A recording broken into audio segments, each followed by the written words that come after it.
The future of Marvel gaming right now feels bright in the way that the future of DC gaming felt in the 2010s when the Arkham games were coming out. Like I'm very optimistic for these games. They all have good pedigrees. The vibes feel right, for lack of a better, smarter word, but like. And I think that's what's really cool about the state of Marvel gaming right now. Yeah. Is that there's just like something for everybody. If you want like a classic feel, you got the beat 'em up. If you want something more serious, you got the Rise of Hydra game. They got it all. I wonder how long they're gonna keep this up.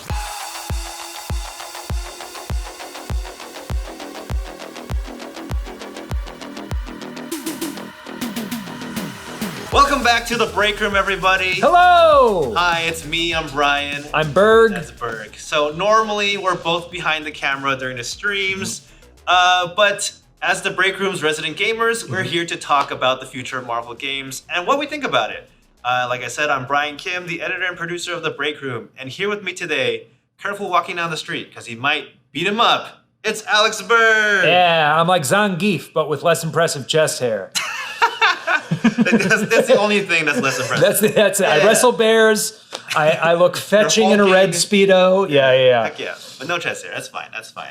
But yeah, for today, the main part of the show is going to be talking about the future of Marvel games and what's coming up.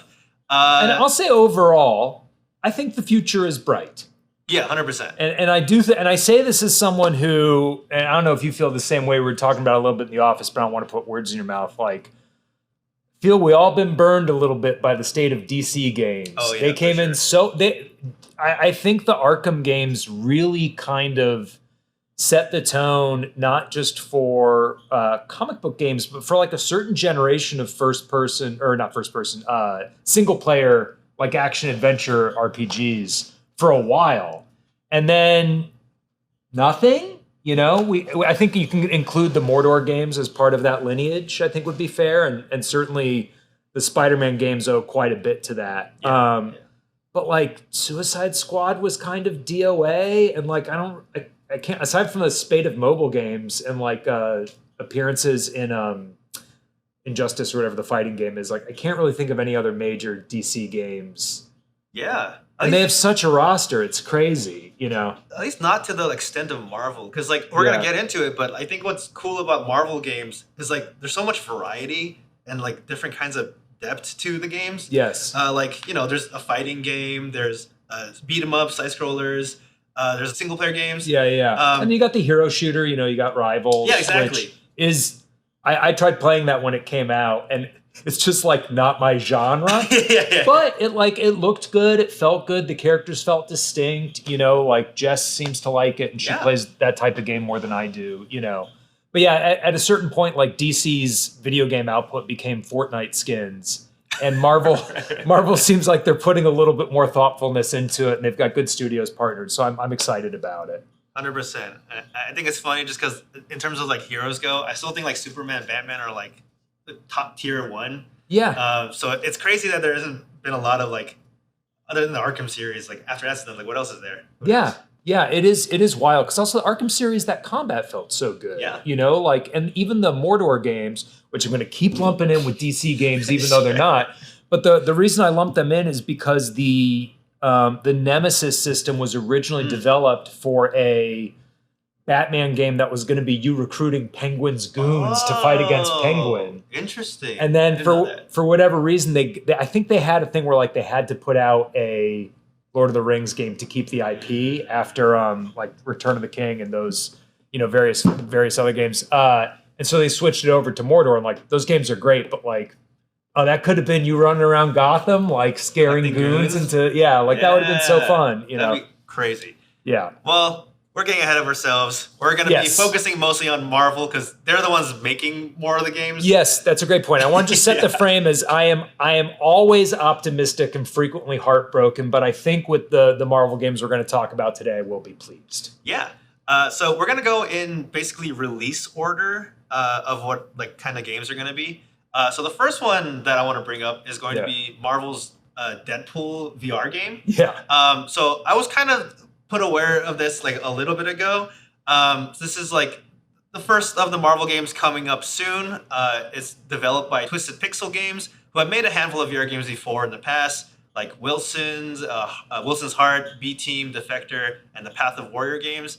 Like, I'm not too familiar with all of the like VR world, but yeah, VR requires a commitment to gear that I do not have. Yeah. Or the space. Yes. I don't know where I'm going to be playing VR. I'll say this too. Like I used to work with a guy who was like a super big VR booster. Like he was like, it's going to change the future. You know, when Oculus first coming out, and I was like, you don't have small dogs.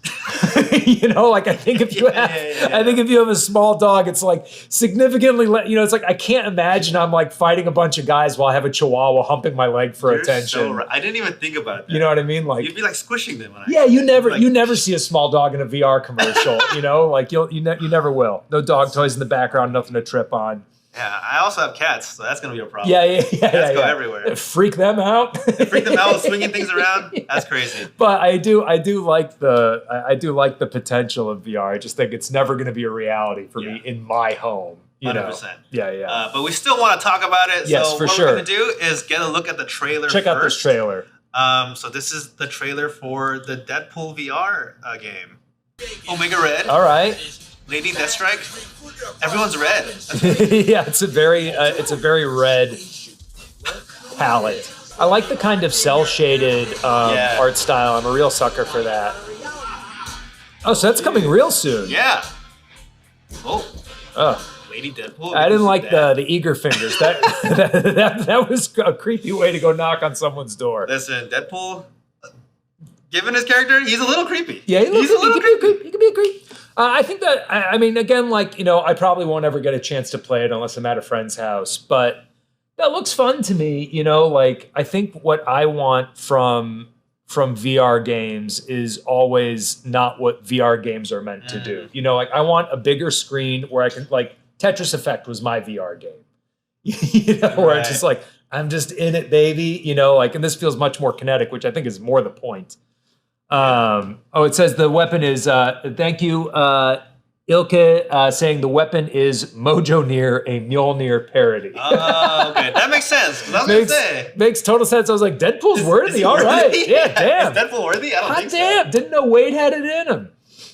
He could be worthy in a sense. But yeah. The game looks like, of the VR games I've seen, it's like, the first person, you get to like, teleport around and like shoot people, slice people. And it looks like a lot of like silly fun. Yes. And I do think currently that's where like VR excels at, is that like, honestly, VR generally speaking is like kind of silly.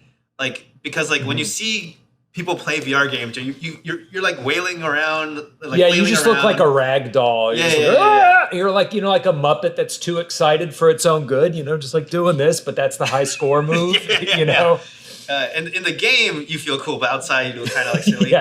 I think that kind of lends itself to Deadpool really well, actually. Yes. Because it's kind of irreverent, it's kind of like silly. I think it's going to be aware of like how you're like acting. I mean, even Deadpool's Fortnite collab, whenever that was, I think it was when the first movie came out, maybe, I don't know, but had a thing where it's like you specifically don't thank the bus driver, and that was an achievement. Like it's like a very like self-aware kind of game, or kind of character, and I think that does lend itself well to these games where like you got to lean into the silliness. And Mojo is that way too. Like Mojo is also just a wildly over the top, character, and so I could see that being very, very fun. But yeah, I probably won't get a chance to play it myself. Yeah. I mean, same, because who has a VR set nowadays? I know. I definitely don't. But yeah, because Mojo is also like pretty like self-referential and meta, right? Well, that was the X-Men 97 episode with Mojo was like exactly that. And like, if you just swap out Jubilee and Sunspot for Deadpool, then it's like, yeah, I'd play that. That was like a fun like way to spend half an hour, whatever that episode was. Like I would try that again. Why not? I think it's going to be fun because like, Deadpool as a character who breaks the fourth wall. And like Mojo, granted, the only thing I know about Mojo is from the X-Men animated series. Yeah. But like, he's not necessarily breaking the fourth wall, but like he is the fourth wall. Yeah, I was gonna say he is like a stand-in for like the network, basically. Like anyone who's been through like a development process, Gina could speak to this very, very directly, I'm sure, knows that like, a call from a network exec is always like, oh, fuck is this fucking note gonna be? You know, and Mojo just is that embodied, you know. Yeah, and I think that's gonna be a lot of fun. Yeah. I'll have fun reading about it for sure. Yes, yes. We'll see what happens. And next, I think this is a game I'm definitely more excited about. I think this is the one of the ones we're seeing. I don't think this is going to be the game that blows my mind the most, but I think this is the one I am the most excited about currently because I have the strongest grasp on what it is. Yeah, exactly. Yeah. So the next game we're talking about is Marvel Cosmic Invasion. Hell yes. So it's a new game in the side-scrolling beat 'em up genre. It's set to release December 1st, 2025. So also pretty soon. I think I forgot to mention. The Deadpool game is also releasing like November, I believe. It said November 18th. November 18th? I think I missed that. But yeah, so these games are coming pretty soon. I mean, Cosmic Invasion, they've been... Well, let's watch the trailer and then I'll... Yeah. But yeah, so here. Some things to know. Developed by Tribute Games, which made some other beat-em-ups like TMT Shredder's Revenge, which was great. I don't know if you played that. So they're like legit. Like TMNT Shredder's Revenge was just, hey, you remember the arcade game? We made it and there's more. But let's jump into the trailer. Okay. Yes, dude. I mean, I'm already loving this. This is so my shit. And he's got that little cannon thing. I feel like he hasn't had that in like forever. I know, man. And like the game, like I'm such a sucker for all this like, you know, sprite, like, you know, SNES, like shortly after SNES era pixel art, like. But yeah, I'm so on board for this. The chiptune soundtrack sounds like it. I don't know. It sounds like Anamanaguchi. Maybe it's not Anamanaguchi, but could be. Yeah, could be. Look that up, but it could be. Oh yeah, Saki Von Doom confirming that TMNT was definitely 6 players. But so many players. Yeah, but like so I'm super stoked about this. So yeah, one, like, you know, this company has a recent track record with, I think, really nailing that retro vibe without it being like.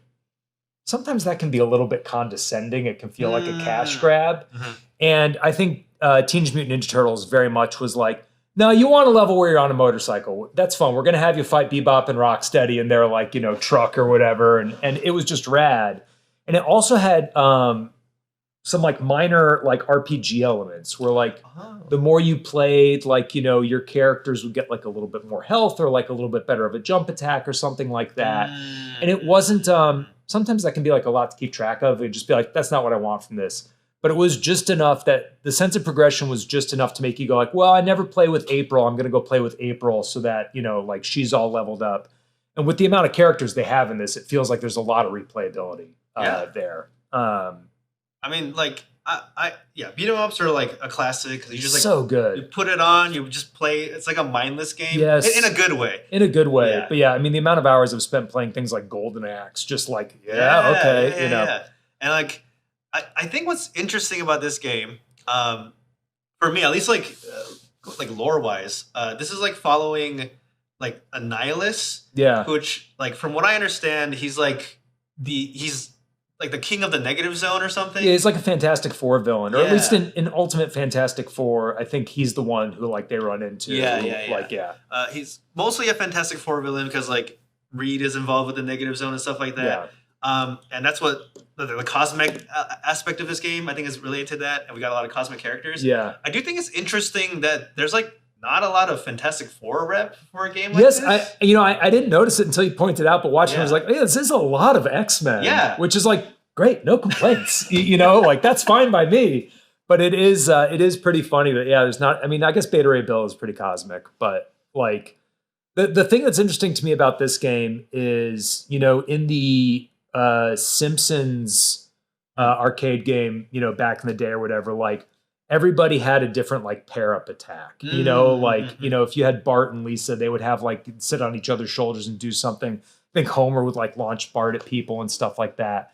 And there are so many characters here that I wonder if we're going to get a lot of like, you know, combo attacks that you wouldn't necessarily find otherwise. And that's kind of like what I'm stoked on, you know, like that's even in the movies, like, you know, in Fantastic Four when, you know, Sue uses like her force shield to make like the lens and Johnny shoots the fire through it and like, you know, they throw the oil on Galactus. Like that's always my favorite. And I think this game is like primed to just have that be constant, you know? Yeah, 100%. Yeah. And I think like the game, from what I'm like, I looked a little bit on it. I think a lot of modern... Cheater? Sorry, it's not all live. Cheater. It's not all live. Apologies.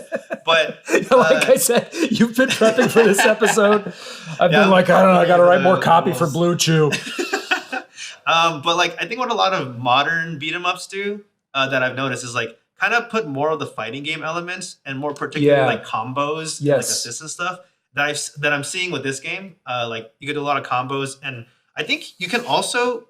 I'm not sure if you just pull in an assist or like you can be multiple characters and switch characters. Oh, cool. So like you can like start a combo with one character, switch into the next one and finish the combo. Oh, almost like a Marvel Capcom style thing. Oh, rad. Like a team fighter, which I think is a super cool direction to go. The thing with combos is like, that was, I don't know if you played River City Girls, which was, River City Girls was super combo heavy. And I never played the sequel, but the first one was great. Or even something like Guacamelee, which isn't quite, it had beat 'em up elements, but was more of a Metroidvania. Right. Had stuff like that in it. But yeah, that stuff is always. I mean, I was telling you in the office before, I'm playing Ball X Pit, and I'm just like, just so obsessed with it.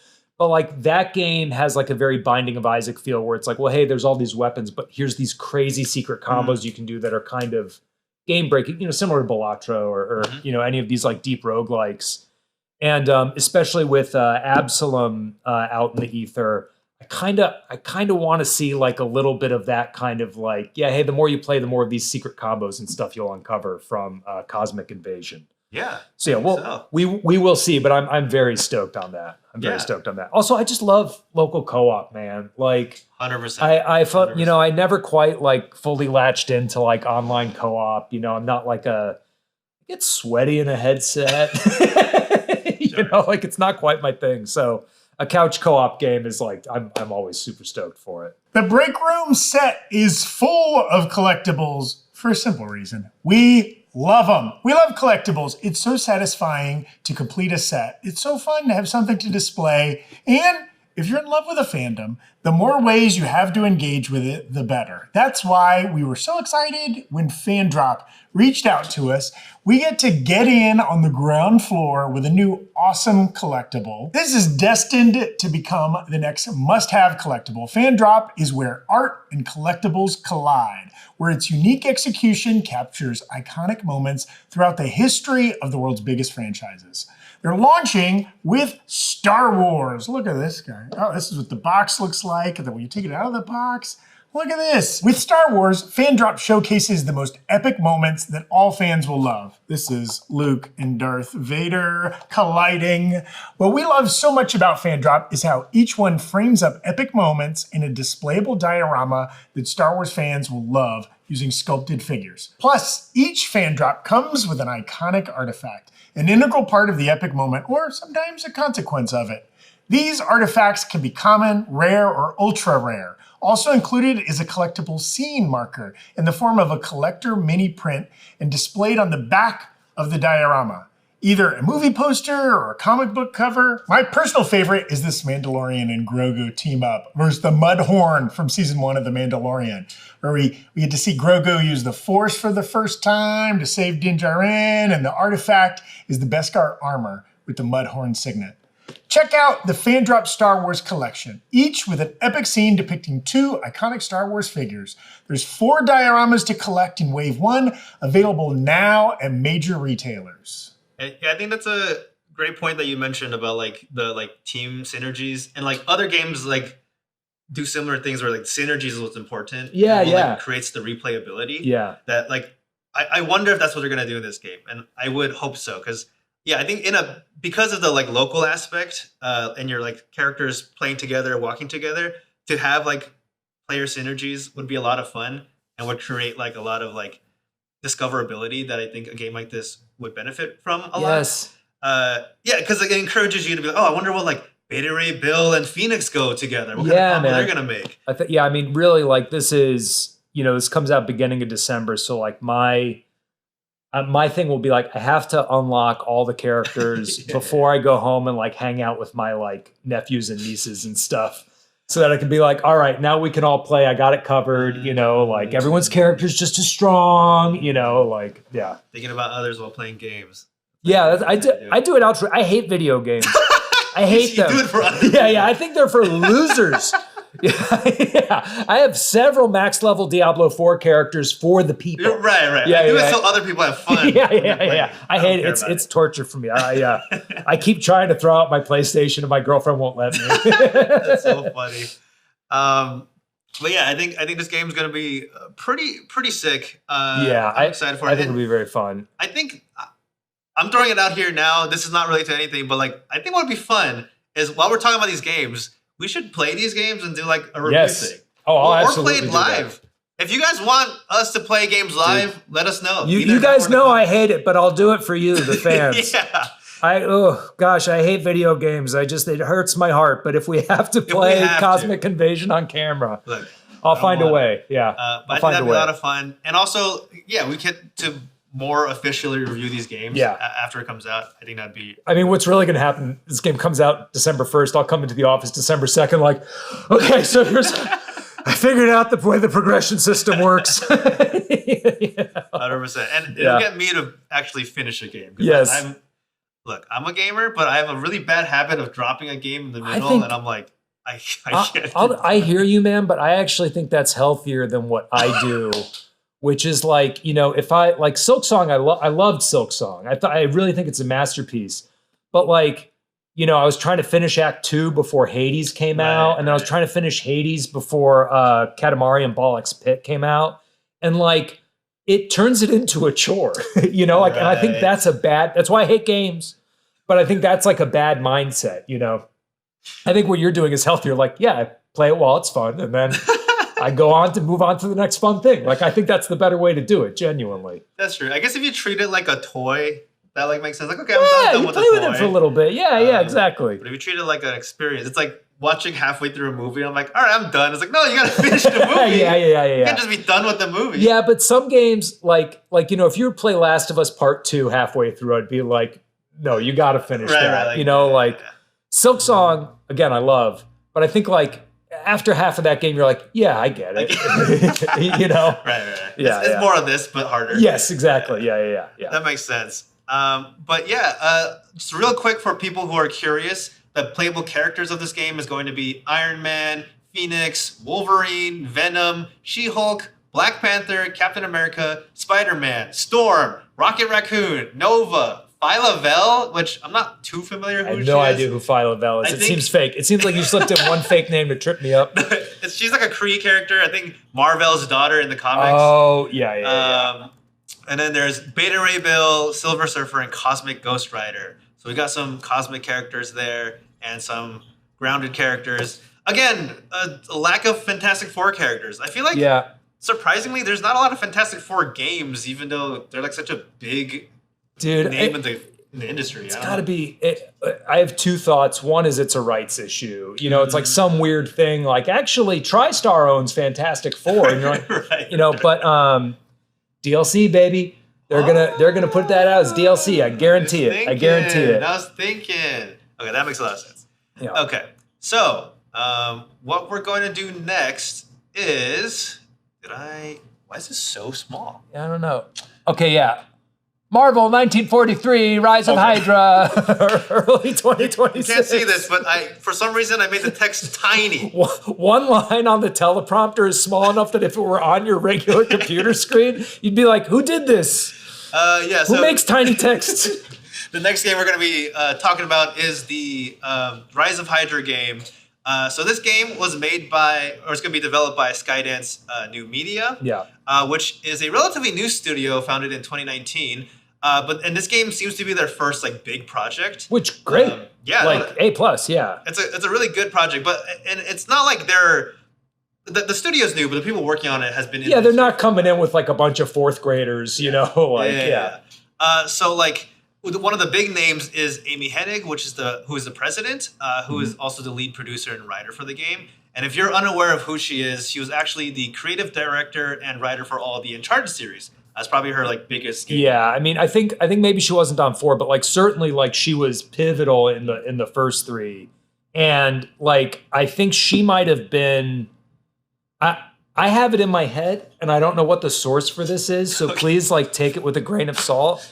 But I have it in my head that the burning like French villa scene in Uncharted 2 is like her brainchild, which to me is like just one of like the best sequences in any of those games. It's so good. She was working on a Star Wars game for a long time that never quite came together. You know, like she's a big deal. So to have her working on not only on a Marvel game, but like the property seems cool. Let's watch the trailer because so much about it just seems rad. Yeah, so let's start with that trailer. Big V on that Eiffel Tower. Watt towers. Yeah, it's Vaughn. yeah, it's a Marvel Boys crossover. Take you to their heaven. Okay, could be anybody's shield. Catman. Could be anybody's suit. Cut through by Yeah. titanium alloy. Yeah. Captain A France? I don't know.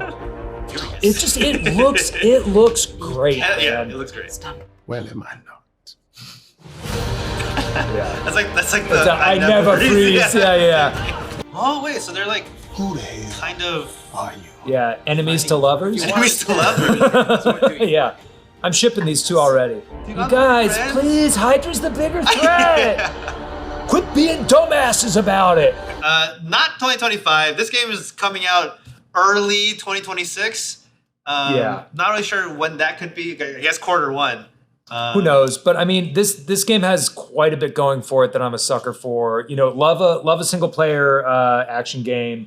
Love multiple playable characters. Like, it was one of the things I really liked about the Arkham games was like, you know, the chapter where you'd play as Catwoman or Nightwing or something like that. And like, they would have like very tangibly different styles of play. And those games always have such a stealth element. I wonder if this one they're going to be like, yeah, well, when you're doing stealth stuff, you know, you're normally Black Panther. And when you're doing, you know, more like kind of storming the fortress stuff, I hope they don't like divide it that cleanly. But it seems like that might be kind of what they're going for. Yeah, that makes sense. Although I will say, I guess as a Black Panther, because like I feel like combat as a Black Panther would be so sick. I know. You gotta be like going crazy. Yes. But yeah, it was always like, you know, I guess it was really just in the Insomniac Spider-Man games. It was like, these stealth sections are great. I never really think of Spider-Man as like a stealthy guy, you know, like it feels like a thing that all these games have to have. That's true. You gotta have the you gotta have section, your stealth. Yes, section, exactly. The puzzle section. But you know, the thing that does really give me like makes me so excited, even just watching that trailer, like the historical setting is very rich, obviously. You know, like them running around occupied Paris is great. I'm a sucker anytime a movie or a game is like, and this evil thing, turns out it was a Nazi. You know, I'm like, yeah, screw the Nazis. 100%. Like in this day and age, it would feel great to punch a Nazi, you know, just to over and over and over again.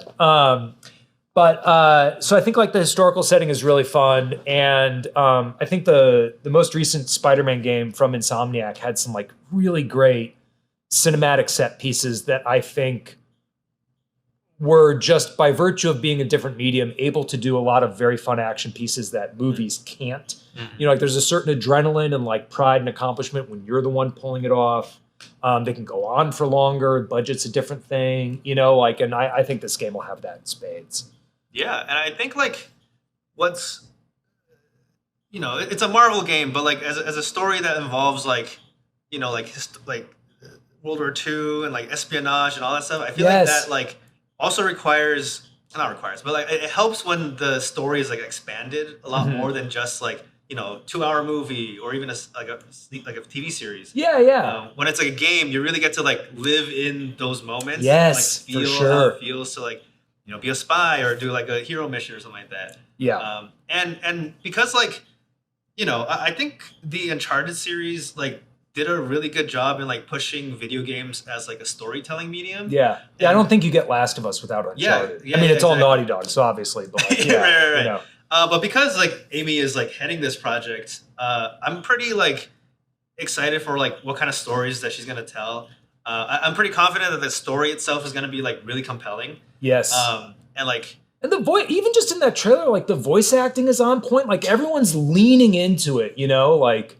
Oh yeah. I also like, I love, you know, I love Troy Baker, like, you know, but in the Avengers game, it was like, these characters' voices belong to other characters for me, you know, like it just took me out of it. And so like here, like it looks like Cap, it sounds like Cap. It looks like Black Panther, it sounds like Black Panther. And I think like, you know, going back to what you're saying about Amy Hennig, I think that something that I bump on frequently, not just in video games, but like anywhere, is like certain stories are really well adapted to the medium in which they're told. You know, like I think part of what was so great about Watchmen, the graphic novel, is like, man, that told that story in a way that really you could only do with a graphic novel. And so the Snyder movie, which I don't love overall, but does have sections that work, like it kind of couldn't, you know, like it couldn't do that. And I think Amy Hennig really understands what makes video games different from movies or TV as a medium. And I think she really knows how to lean into that. And so I'm excited to see like that applied to a Marvel story. I think that'll be great. 100%. Yeah. And I've mentioned this earlier on, but what I also like is like, there's so much variety in the like tone of these like Marvel games. Yes. That like Yeah, you can really bite into anything that you want. Yes. You know, like a silly beat 'em up is like all flashy and cartoony. Yes. Or like a really serious, grounded World War II story. Yeah. Which like, you know, not to rag on DC too much, but like I feel like a lot of DC stuff tried to just be the like serious stuff. Yeah. There's not a lot of the like fun, flashy, comic-y games that like. No, I mean, but they kind of like had a hard time splitting that difference cinematically too. You know, like where it's like, yeah, you know, it felt like until James Gunn's Superman, they were having a hard time like having like the fun comic booky aspect of it, you know, without like it just being like too broad and kind of like, you know, Aquaman 2 for lack of a better phrase. But yeah, I'm all in on Rise of Hydra. I'm all in on it. I hope it gets 1,000 sequels. I hope we get to see, you know, 1944, Fall of Hydra, 1945. We're selling Hydra's office furniture. Every year Yeah. until the modern era. 1946. Okay, there was one Hydra left in Argentina, but we got him. We got him, boys. The next game that we want to be talking about is Marvel Token Fighting Souls. So this game is coming out. I think it's sometime in 2026. Yes. It might be late 2026. Not sure. But Marvel Token is a 2D fighting game developed by Arc System Works, who are prolific in the fighting game community. Their main original IP is the Guilty Gear series, and they've done a lot of work with licensed IP as well, like with Dragon Ball FighterZ and Grand Blue Fantasy, and now with Marvel. I never played it, but the Dragon Ball game was supposed to be great, right? Yeah. I heard really good things about And it. I think what's like particularly cool about Arc System, there's a really great YouTube video about this, but like they really pioneered the like 3D to look like 2D art style. Because it's not just like cell shaded. It's like in a particular way where like if you screenshot something, it could kind of look like someone drew it in 2D. Yeah. But you can still like move all around the characters. Exactly. Yeah. It looks good when they're in their combos and stuff. Yeah. 100%. And I think when like FighterZ came out, that was also when people were like, oh my God, like a 3D, Dragon Ball game that doesn't look like 3D. Yeah. It doesn't have like the low poly kind of like PS1 stink on it. Yeah. And so they're coming in and making a Marvel fighting game, which is really exciting. And I think particularly cool about this game is that like it's Arc System's take on like the team fighter that Marvel versus Capcom like really pioneered. And it looks like it's pretty similar to that genre of game, but now just with Marvel characters. Yeah. So that's going to be really fun. And so I wanted to take a look at the trailer. Yeah, let's look at the trailer for this guy, because this one I'm less familiar on than the other ones we talked about today. It's also Japanese. Hey. Everyone knows. Yeah. American Marvel, boo. Japanese Marvel, let's go. Honestly, for a fighting game, there is part of my brain that's like, that's how you know it's legit. You know, like, right. Yeah, this looks great. It's so stylized. Yeah, man. Heck yeah. 2026. That looks so good. That looks great. But yeah, I mean, a fighting game.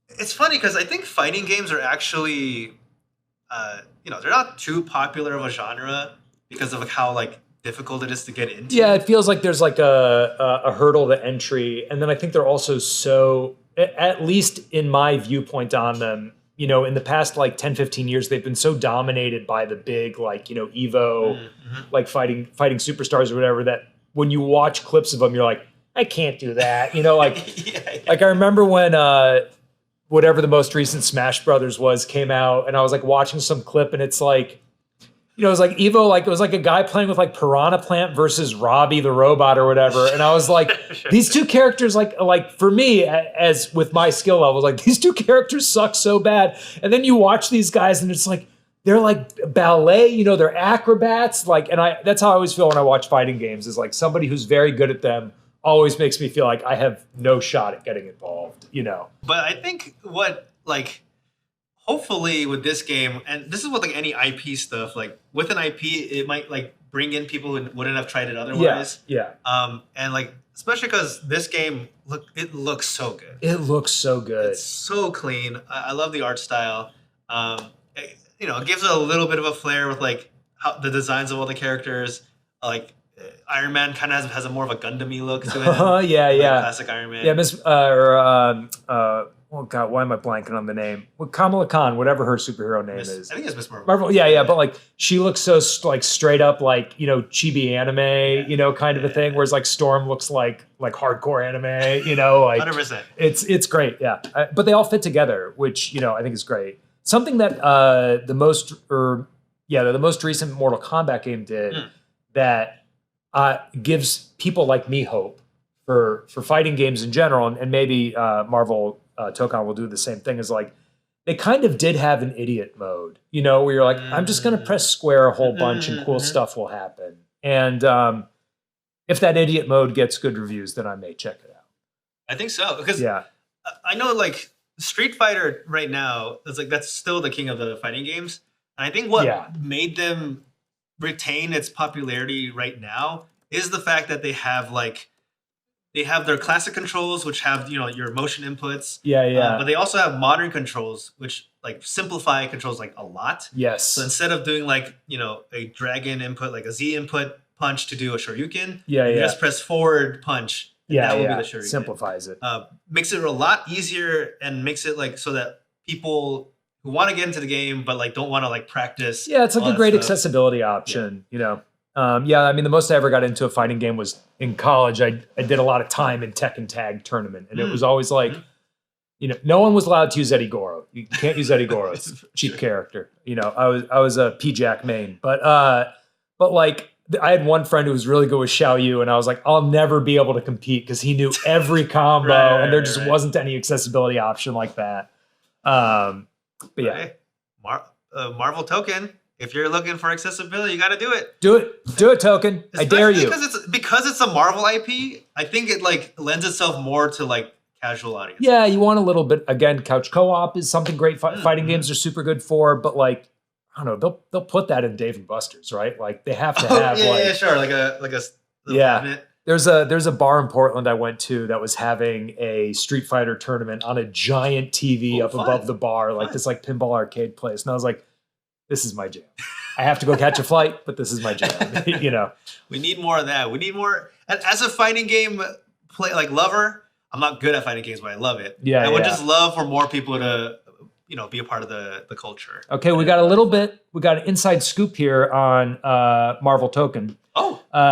Daniel Solorzano in the YouTube chat saying he was lucky enough to play the closed beta for Marvel Token, and they do have a form of modern controls. So there is hope. Fellow Bergs of the world, unite. You have nothing to lose but your free time. Okay, so if there's a form of modern controls, that seems interesting. I will say, like, even in Street Fighter, I don't play with modern controls because, like, I feel like I'm cheating. Because I'm like, well, there's, like, the real input. Yeah. But for the average player who doesn't care, I think that's really good for them. Yeah, I think it's, I think, again, like we were saying before, like the point of the game is to have fun. Like, and when a game gives me more options for how to have fun with it, I'm stoked. That's a good point.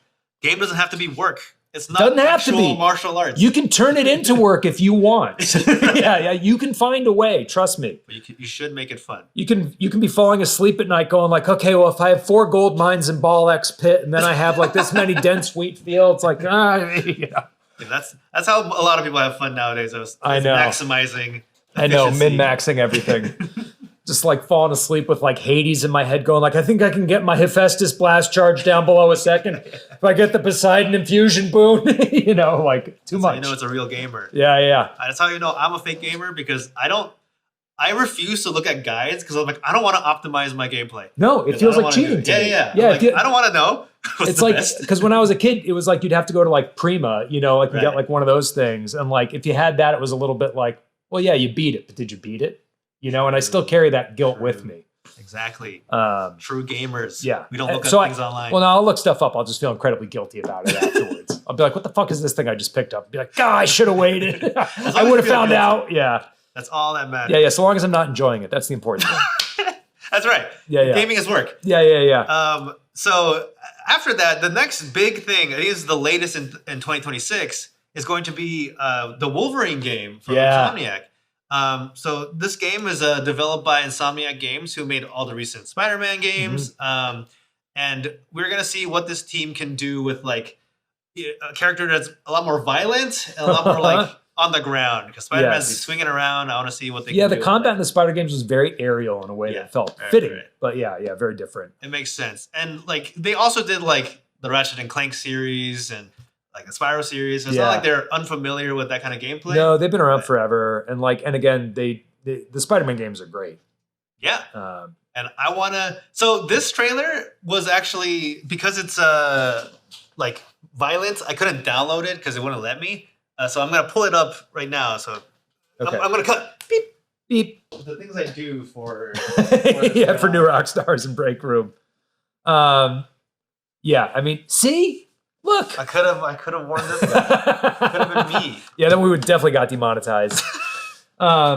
Yeah, I mean, it just looks so rad. You know, I said before, I'm a sucker for a single player game. I'm a sucker for a cinematic gameplay experience. Like, and I don't know if you can have a game that's that over the top gory and have it be like, that feels like it offsets like how brooding the character can be sometimes, you know, like Rise of Hydra looks like it's taking that story like very seriously and earnestly in a way that I'm genuinely on board for. Insomniac looks like a little more like arcadey kind of over the top fun. You know what I mean? Like, which I'm also on board for. You can have it both ways. And it goes to that point you were saying earlier about like, there's so many different tones coming with the Marvel games coming out, and like Wolverine looks like arcade slashy fun. It's so interesting that like, yeah, given like the blood, it's like excessive. It's excessive. It's crazy. It's cartoony. I mean, again, Yeah. I love it. I'm here for it. Like, again, like just dive. It is the Wolverine game looks like how reading Wolverine comics felt when I was a kid. You know what I mean? Like, Right. like this will be a tangent, but we'll come back to Wolverine in a moment. I played a game earlier this year called Shinobi Art of Vengeance. That was awesome. I've never played a Shinobi game before.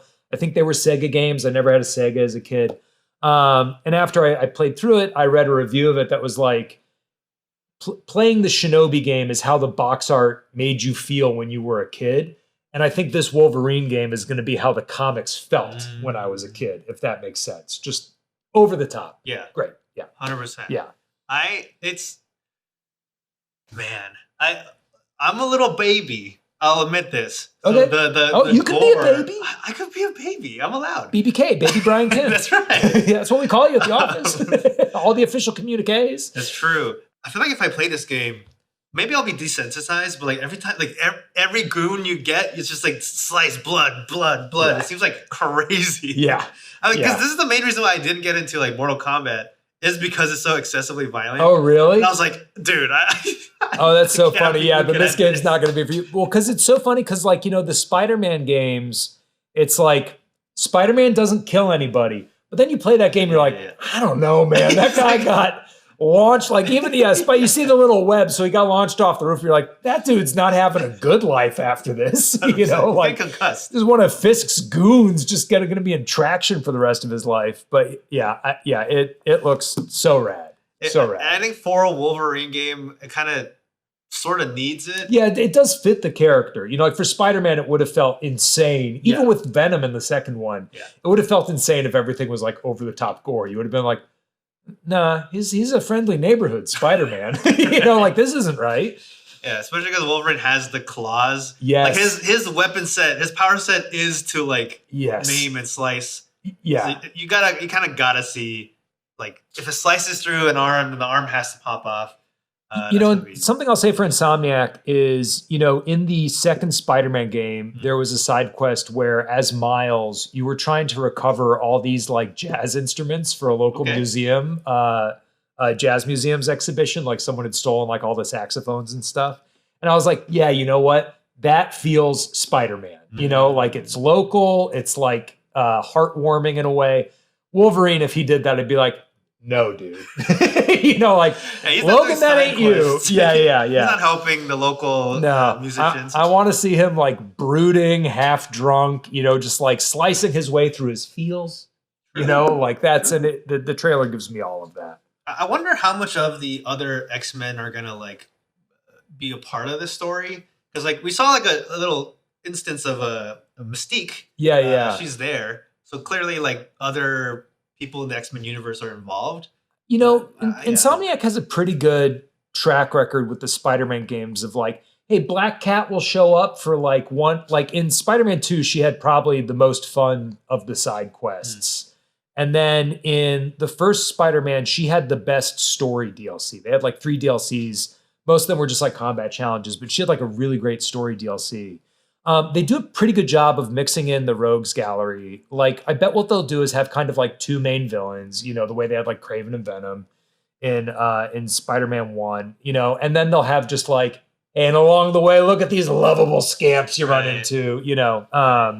Like, we've got to see Jean Grey or Cyclops at some point. Yeah. Like, you know. I guess it's a question, like, I actually haven't played the Spider-Man games, but like, in the Spider-Man games, I assume none of the other Marvel heroes really show up. What's crazy, it's all DC heroes. That's crazy. Batman shows up and helps you out. Yeah, it was illegal as hell. You know, like they just did it. Yeah. But I mean, they keep it to like, you know, the Spider-Man canon. You know, it's all like very like New York feeling. You know, There's no like Iron Man flying around or nothing. Yeah. Okay, because I think that makes sense for Spider-Man because he has his own like, you know, he's got kind of his own corner of the he's got his MCU. corner, Yeah, and that like you don't need to have the other characters in, but like Wolverine is so attached to the X-Men. Yes, that's like the existence of Wolverine kind of means that there has to be the other X-Men.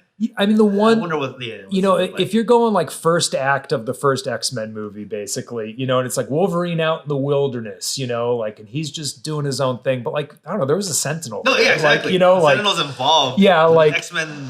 You don't send a Sentinel after one mutant, you know? Like, that's an expensive piece of I hardware. wonder if, like, if the other X-Men are there, I wonder if that means, like, we're going to see friggin' Cyclops, like, obliterating a person with his, like... Yeah. Like they're all just as bloody. The game is violent, so it's going to be weird. If Jubilee does her, like, little, like, finger raise or whatever, and someone's flesh just peels off. Pops up. That'd be... You know what? I'm back on. I was like, if it's just Wolverine slicing things, like, a little too much. Yeah. But if it's hyper-violent, all the X-Men, I would kind of be like, hey, you know what? Let's see what Jubilee can do. Storm would go crazy. Yeah, great. We're probably not going to be able to play them, but it would be fun to look at. It'd be fun to be like, Cyclops, go to me, my X-Men.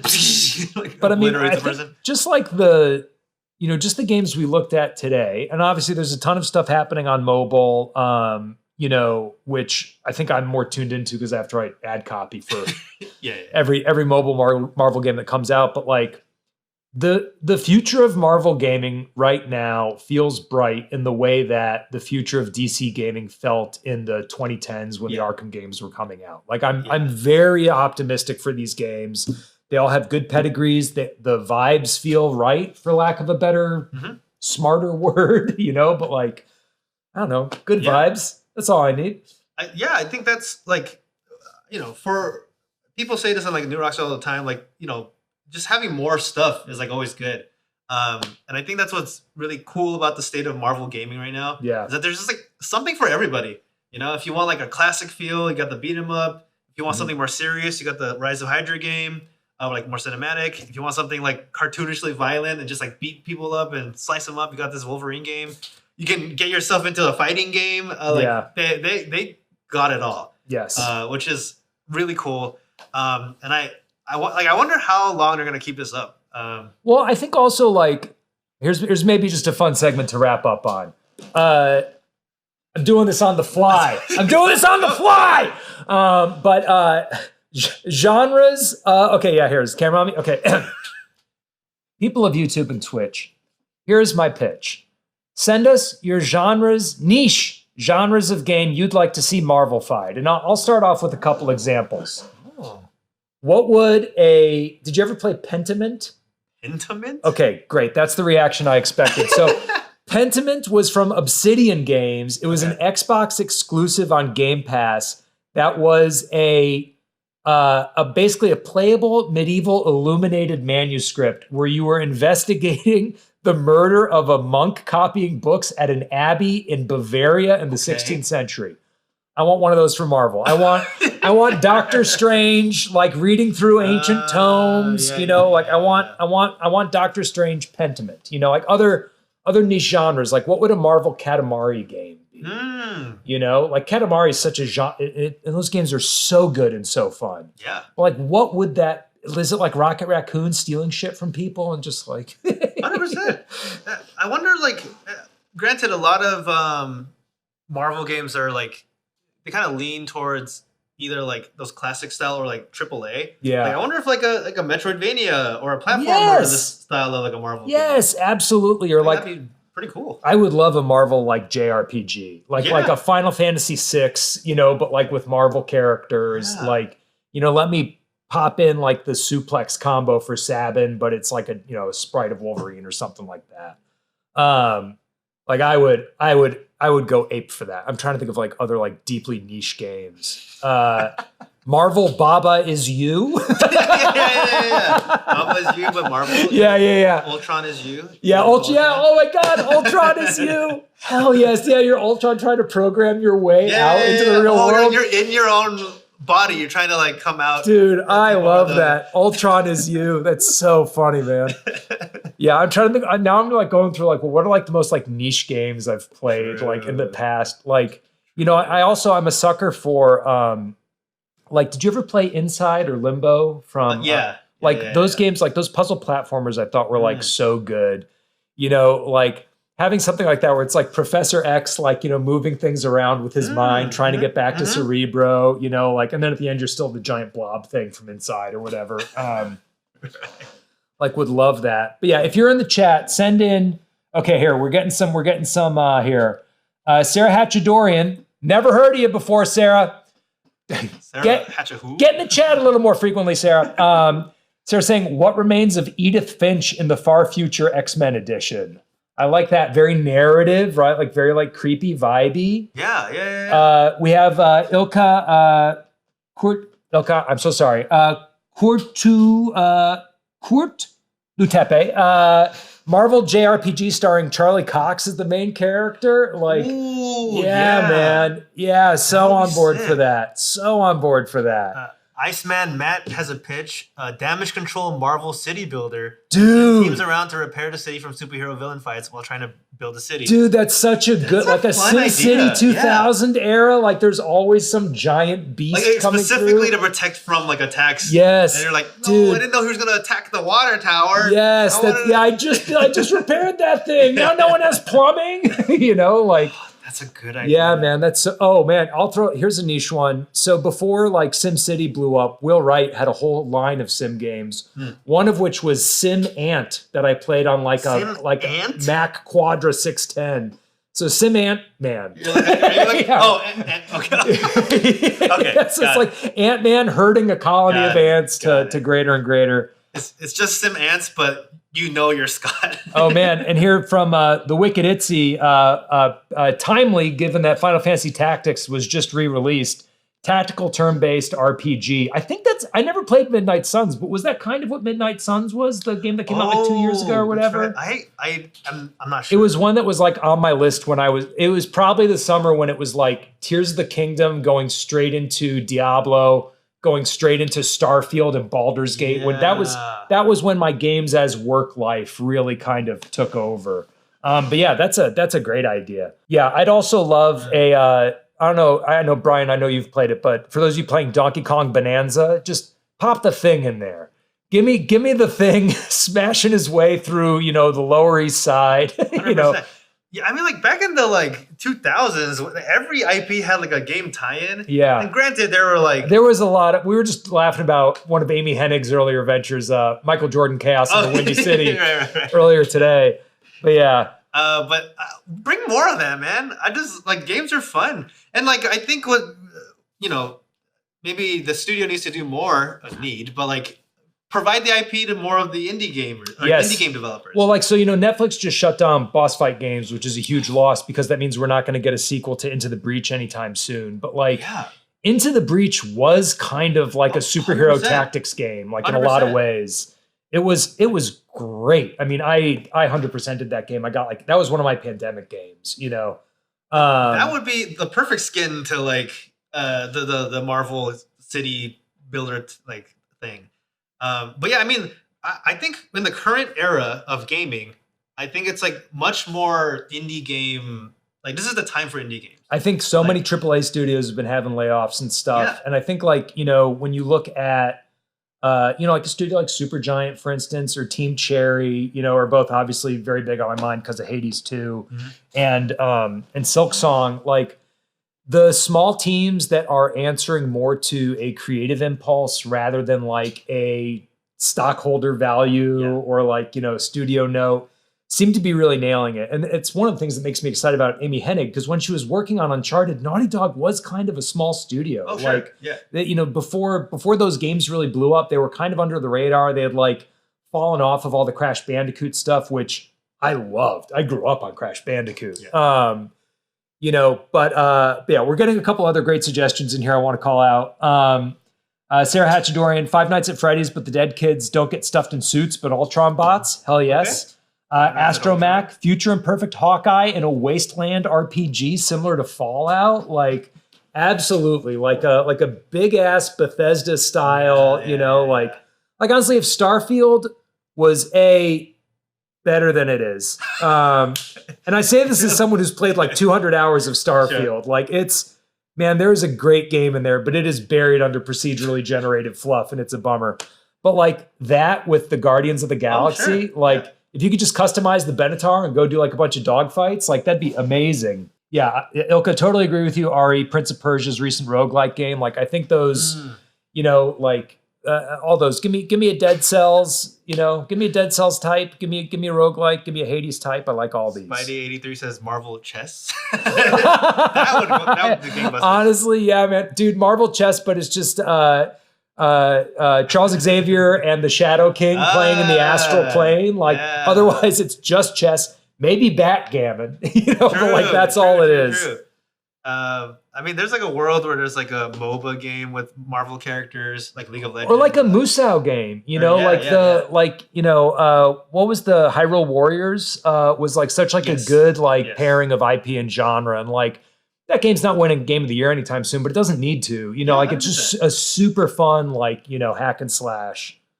Yeah. I think people are a little too precious with their IP, or they're like, bam. This baby said it. they need things to be exactly like in line with their vision or whatever. Yes. But it's like there's nothing wrong with just like shotgunning like a bunch of stuff around, and people are just like have fun with the different kinds of IP. Well, and I think too, like someone in the chat was mentioning, I want to give you credit, but I don't want to scroll up. I think it was Ilka, but was saying that the Insomniac's Wolverine game is going to be in the same cinematic or same universe as the Insomniac Spider-Man games, which like is cool unless that becomes something that restricts the storytelling or like the gameplay exploration. Like I kind of like that Cosmic Invasion is just like, nah, man, this just exists here. Yeah. Like it's not tying into anything else, Especially just like, I think today we're just in a post cinematic universe era, or not era, like people are, at least I am getting tired of like everything being connected. Well, even Feige said like we're out of the homework era, like, and I think when that connection works, it's incredible. I mean, like, I'll cite like in like a recent entry in this, like, in this era that is connected and does tie in and elevates the other properties it ties into, Andor. Like, I think I think you Right. watch Andor and then you go watch Rogue One and then you go watch New Hope. Like it makes New Hope better. And I say that as someone who's like grew up on New Hope. I love New Hope. But Andor really elevates it. But I think a lot of times what happens is you wind up feeling like, did you watch the season of Gen V? I via clips while editing Right, stuff. yeah, while doing this. Like the end of Gen V makes you it weakens the season a little bit because it makes you feel like, oh, this wasn't its own story. It's just kind of leading up to Yes. Boys season 5, Right. And then Right, my hope is that Boys season 5 will stand on its own. But I would be disappointed if it made people who hadn't seen Gen V feel left out. And that feeling of FOMO is the risk reward with the shared cinematic universe thing. Mhm. And I hope that these games just go like, nah, I don't know. Like we're in Mojoverse for this Deadpool VR game. You don't got to worry about anything else. That's the beauty of games. You can just do whatever you want. Yes. And I think the last thing is just a couple things in the future that's happening. Yeah, a couple further down the pike. One of you just mentioned these in the chat. I didn't call it out because I knew Brian had this impromptu, and it was really he came in rough today, you guys. He had stayed up all night working on his Wolverine costume, Got and it. he was just I like was working hard. he was working hard. Yeah. I look bad. Yeah. No. He came in reeking of tequila, weeping, saying, "I don't know what I did. No one will forgive me." This show work. I couldn't make it work. Yeah. But anyway, so yeah, Brian's got a couple more things further down the pipe. Just in the future, there's apparently going to be an Iron game developed by Motive Studio. Iron Man game. Yeah, an Iron Man game. And these developers are the ones behind the Star Wars Battlefront 2, Star Wars Squadrons, Dead Space, and Battlefield 6. Battlefront 2 was good. Yeah. It was deeply flawed with the loot box thing, but it had some good stuff in it. I read, and I don't know how true it is, but apparently Battlefield 2's success was the reason why Amy Hennig's Star Wars game couldn't get like fully developed. Oh, really? They took some people to like develop that more. Right, they like stole her crew, Yeah. basically. That's a I shame. I think I read this somewhere, or I made it up. I know there's a lot of like headcanon I have for Amy Hennig lore, and I can't cite it. If I made it up, sorry, we're not a news channel. We're just saying this. It doesn't matter. And there's the Marvel Blade game that's also coming out. Yes. They had a trailer for like a teaser a while ago, but that's somewhere also in the future. Maybe they're trying to tie in with the Blade movie that's somewhere in the future. I have no idea. But they're made by Arcane, who is developing it to get published by Bethesda. They made the Dishonored series, the recent Wolfenstein series, and they also made Deathloop and Redfall. Yeah. So, I think it'd be I have a hard time with first-person perspective games because I get motion sickness, but well, you were talking about being a baby. The amount of games I've had to skip because I'm like, I get a teensy headache. Like my girlfriend was playing Doom, The Dark Ages, and I was like, this looks awesome. And I picked up the controller for 5 minutes. Just like, but I don't remember why I was talking about that. But Deathloop was supposed to be fantastic. Like that got glowing reviews. That got such good reviews when it came out that I like almost broke my no FPS rule to check it out. But so I'm optimistic for these games. I'm optimistic. 100%. I'm looking, guys. The future is bright. the future is bright. If you learned anything from this, is that the future of Marvel gaming is great. Yes. Yeah. There's something in Marvel that's doing well. Question mark on the movies. Question mark on the TV shows. Yeah. Whether or not they continue to feel however you good. want to feel about your most recent Marvel property. But Brian and I here are telling you, get stoked for 1943. Get stoked for Cosmic Invasion. The games look sick. Yeah. But yeah, that's it for us today. Yeah. Thank you guys so much for watching. Make sure to subscribe to the Breakroom channel on YouTube. And don't forget to check out our new channel, Witching Hour. I believe we had a Friday the 13th video go up this morning from Ginny Polito. Today. It's crazy. Yeah. Also, this is just a for fun thing. We have 2 versions of the thumbnails that we put out. Oh. Tell me which one you saw. Either the like fancy, like real critique, like, well, we're a real critique channel, or like the silly video essay, like person there. I made that one, so if you like that one. Anyway, you can also give us a follow on Twitch where we do these videos live. If you want to follow me, I'm at Standby Brian at everywhere. I don't think Berg has any socials. No, I'm not on social media, but I'll follow at Convoy Improv on X and Instagram. And if you live in LA, come see a show sometime. Yeah, thanks, Jess. But that's about it. So thank you guys so much. All right, See ya. toot toot, ta-ta. Bye.